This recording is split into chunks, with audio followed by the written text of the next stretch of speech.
गूढ़ाग्नि स माया सर्वकार्यार्थ साधिनीं तत्सुत्वा वचनं तस्य वेदा सर्वांग सुंदरः द्रष्टुं ज्ञानगम्या तां महामाया जगत् स्थिता वेदावचुः नमो देव्यै महामाये शिव उत्पत्ति करे शिवे निर्गुणे सर्वभूतेषु मातः शंकर कामदेह त्वं भूमि सर्वभूतानां प्राणवतां तथा धी श्री कांति क्षमा शांति श्रद्धा मेधा धृति स्मृति। प्रत्येक प्राणी क्रम के अनुसार सुख और दुख भोगता है, इसमें कोई संदेह नहीं। जिस प्रकार पूर्व काल में काल की प्रेरणा से शंकर जी मेरा मस्तक काट दिया था, उसी प्रकार शाप के कारण शिव जी का लिंग कट कर गिर गया था, और उसी प्रकार आज विष्णु जी का सिर लवण सागर में जा गिरा है। दैव योग से ही इंद्र को ही भी सहस्त्र भगों की प्राप्ति हुई, उन्हें दुख भोगना पड़ा। वे स्वर्ग से च्युत हो गए और मानव सरोवर के कमलों में रहने लगे। इस संसार में जब इस महाभाग देवताओं को भी दुख का भोग करने के लिए विवश होना पड़ा, तो फिर दुख भोगने से भला कौन वंचित रह सकता है। अतएव आप लोग शोक का परित्याग करें और उन महामाया विद्या रूपी सनातनी ब्रह्म विद्या तथा जगत के धारण करने वाले देवी का ध्यान कीजिए, जिसके द्वारा ये चराचर संपूर्ण त्रिलोक व्याप्त है। वे निर्गुण परा प्रकृति हम लोगों को समस्त कार्य सिद्ध कर देंगे। सूत जी बोले, हे मुनियों, देवताओं से इस प्रकार कह करके ब्रह्मा जी ने कार्य की सिद्धि की कामना से अपने सम्मुख शरीर विद्यमान वेदों को आदेश दिया। ब्रह्मा जी बोले, आप लोग समस्त कार्यों को सिद्ध करने वाली पराम्बा ब्रह्म विद्या सनातनी तथा निगूढ़ अंगों वाली महामाया का स्तवन कीजिए। उनका यह वचन सुनकर समस्त सुंदर अंगों वाले वेद जगत की आधार स्वरूपा तथा ज्ञान गम्या उस महामाया की स्तुति करने लगे। वेदों ने कहा, हे देवी, हे महामाये, हे विश्व उत्पत्ति कारिणी, हे शिवे, हे निर्गुणे, हे सर्वभूतेशी, हे शिव कामार्थ प्रदायिनी माता, आपको नमस्कार हो। आप सभी प्राणियों को आश्रय देने के लिए पृथ्वी स्वरूपा है तथा प्राणधारियों की प्राण भी है। बुद्धि, श्री, कांति, क्षमा, शांति, श्रद्धा, मेधा, धृति एवं युष्टि सब कुछ आप ही है। हे माते, ओंकार में अर्धमात्रा के रूप में भी आप ही विराजमान हैं। त्वम उद्गीते अर्धमात्रा से गायत्री व्याहृति स्तदा जया च विजया धात्री लज्जा कीर्ति स्मिता दया। तो ओंकार में अर्धमात्रा के रूप में आप ही विराजमान हैं। आप गायत्री, भूर्भुवः स्व आदि, व्याहृति, जया, विजया, धात्री, लज्जा, कीर्ति, स्पृहा एवं दया सब कुछ मातेश्वरी आप ही हो। त्वां संस्तुतो अम्ब गुणत्रय संविधान दक्षां दया संयुक्ता जननी जनानां विद्यां शिवा सकल लोकहितां वरिण्यां वाग्विज वासानुरुग्णां भव नाशकत्रिम। हे अम्ब, आप तीनों लोकों की रचना तंत्र में दक्ष और कणु रस के से युक्त सभी प्राणियों, माँ विद्या कल्याणी सभी प्राणियों की हित साधिका सर्वर श्रेष्ठ वाग्मी वाग बीज मंत्र में वास करने में निपुण तथा संसार का क्लेश दूर करने वाली आपकी हम स्तुति करते हैं। ब्रह्मा हर शौर्य सहस्त्र नेत्र वाग्म वैर्सूर्यो भुवनाधिनाथा तत्कृता ते त्वत्कृता सन्ति ततो न मुख्या माता यतस्त्वं स्थिर जंगमा जंगम। हे जननी, जब आप जगत की रचना की कामना करती हैं तो फिर क्या पूछना है। ब्रह्मा, शंकर, विष्णु, इंद्र, सरस्वती, अग्नि, सूर्य तथा सभी भुवनों के स्वामी आपके द्वारा ही निर्मित किए गए हैं। आप उनकी अपनी कोई विशेषता नहीं है। आप ही सभी चराचर जगत की मात्री हो। हे जननी,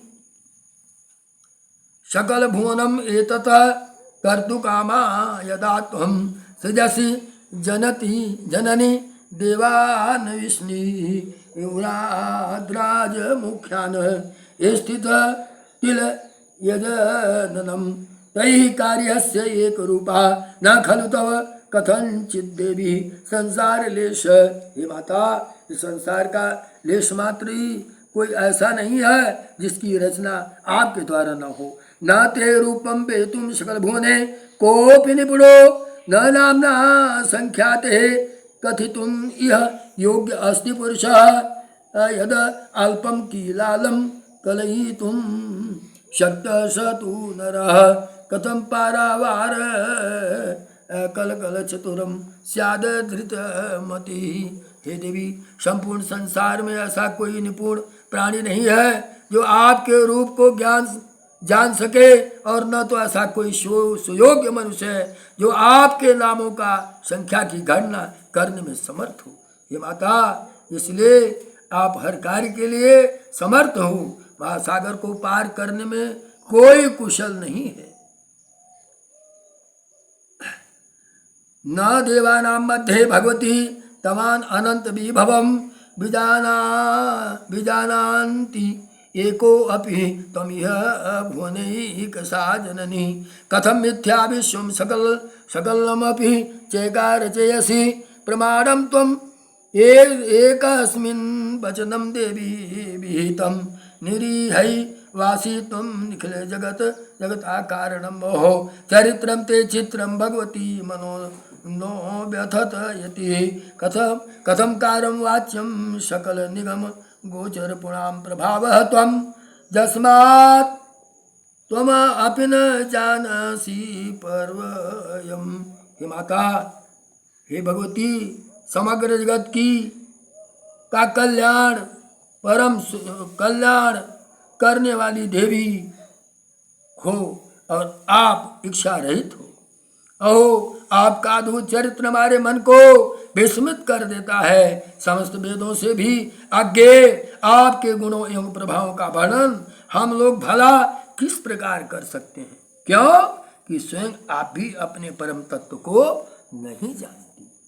न किंचानसि त्वं जननी मधुजिन्मौलि पतनम शिवे किं वा ज्ञात्वा विदितादि शशि शक्ति मधुजितः हरे किं वा मातर्दुरितः तरितेषां बलवती भवत्या पदाब्जे भजन्य पुणे क्वस्ति दुरितम। हे जननी, आप भगवान विष्णु के सिरछोदन की घटना नहीं जानती।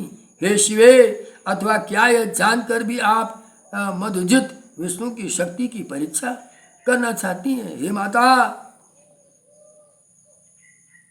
अथवा क्या यह विष्णु के महान पाप समूह का फल है? किंतु आपके चरण कमलों का भजन करने में निपुण प्राणी से तो पाप हो ही नहीं सकता। उपेक्षा किम च एनम तसुर समूहे अति विषमा हरेर्मूर्धनो नाशो मतहीनम महाश्चर्य जनकम महदुखम मातर्त्वमसे जनन छेद कुशला न जानी मौली ए विघट अनविलंबम कथम अभूत। हे माता, देव समूह की भारी उपेक्षा क्यों कर रही हो?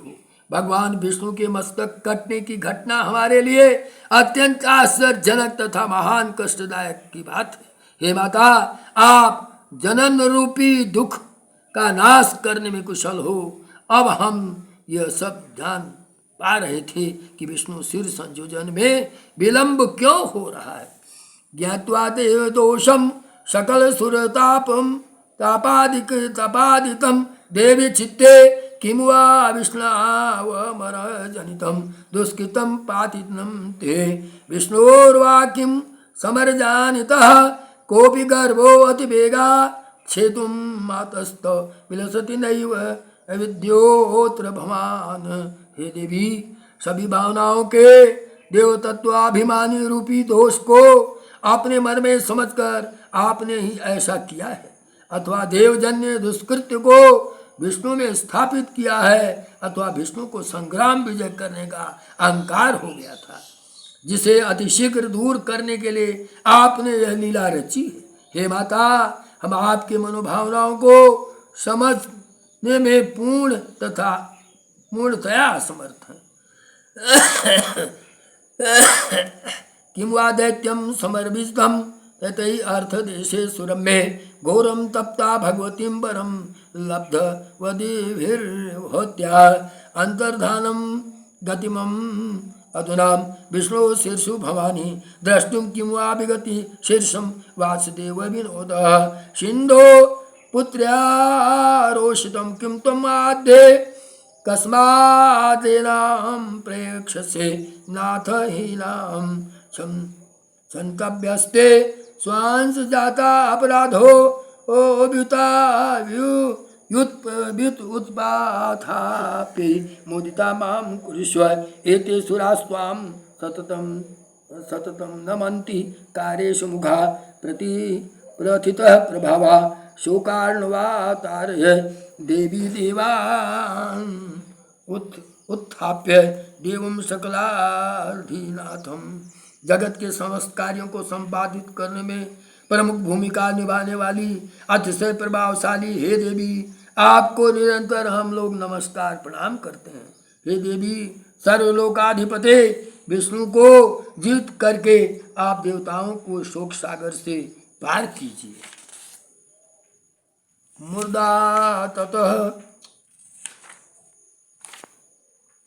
मूर्धागतः क्वाम्बः हरेर्न विद्मो नान्यो अत्युपाद्य खलु जीवने अद्य यथा सुधा जीवन कर्म दक्षा तथा जगत् जीवितासि देव।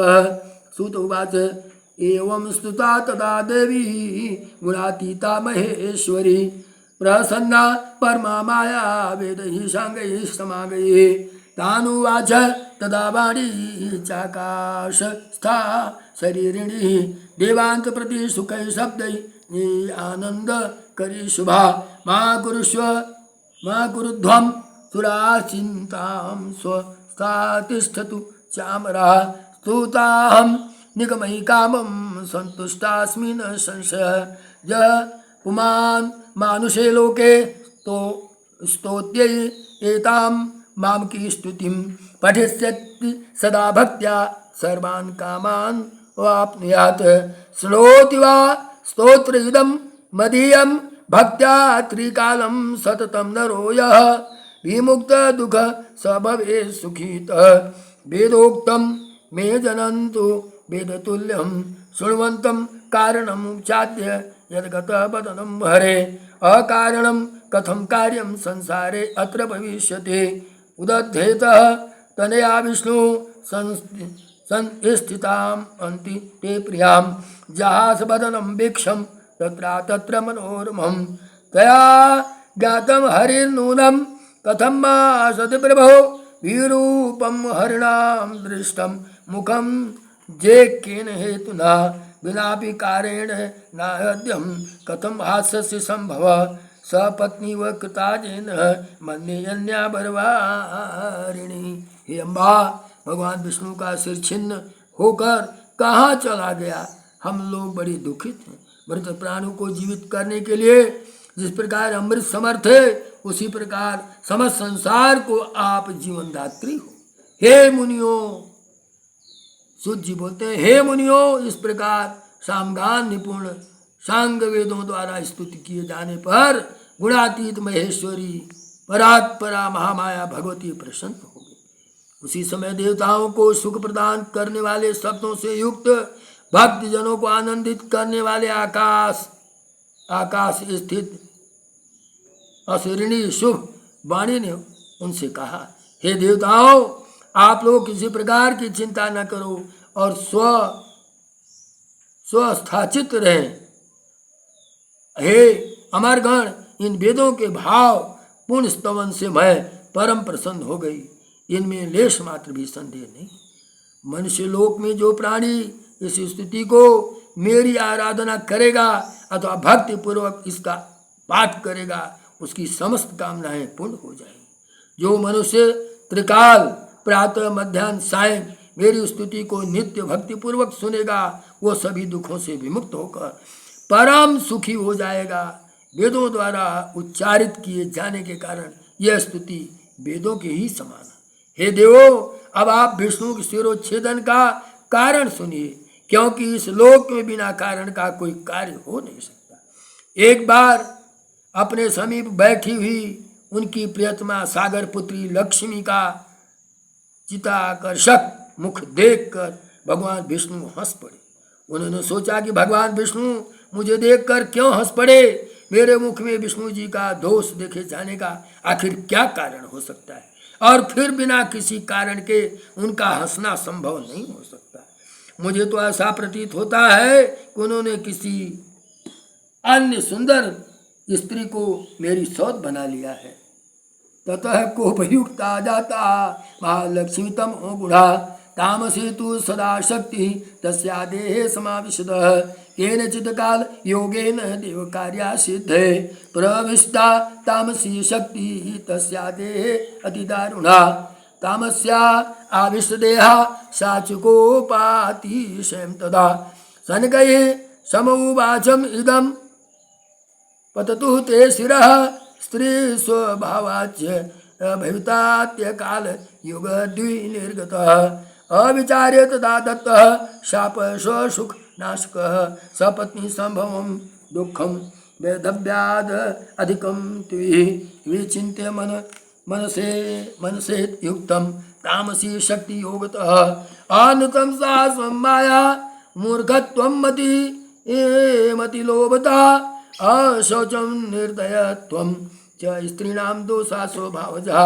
सशीर्षा वासुदेव तं करोम्यहम् अद्य यथा पुरा शिरो अस्य शापयोगेन निगमालोड़ा अम्बुधौ अन्यस्य कारणं किंचित् वर्तते सुरसत्तमा भवतां च महत्कार्यं भविष्यति न संशयः। पुरा देवो दैत्यो महाबाहु हयग्रीवा अतिविश्रुता तपश्चक्रे सरस्वत्यास्तीरे परमादारुणः जपन्ने एकाक्षरं मंत्रं मायाबीज आत्मकं मम निराहारो जितात्मा च सर्वभोग विवर्जिता ध्यायेम इमां तामसी शक्ति सर्वभूषण भूषिता एवं वर्षसहस्रं च तपश्चक्रे अतिदारुणम्।